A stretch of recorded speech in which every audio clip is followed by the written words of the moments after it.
તો ઇન્ડિયા હોય ને તો બધા એમ વિચારતા હોય કે એકવાર ખાલી વિઝા આવી જાય મારા, પછી વિઝા આવી જાય ને અહીંયા આવી જાય ને વિદેશ, એટલે એમ વિચારે કે ભણવાનું પૂરું થઈ જાય એટલે કામ થઈ જાય એમ.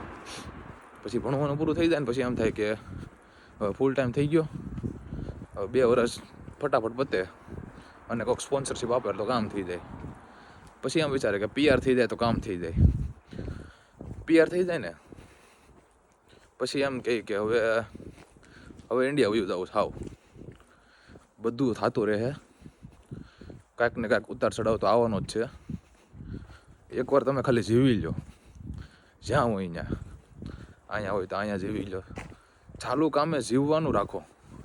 બાકી જિંદગીમાં કાંઈક ને કાંઈક તો ઘટવાનું જ છે.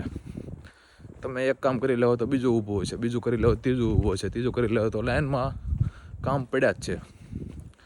એટલે જિંદગી જીવવાનું રાખો, કાપવાનું નહીં. ઘણાય કાપે જ છે અને જીવે છે ઘણાય. જિંદગી જીવવામાં જ મજા છે, કાપવાની મજા નથી ભાઈ.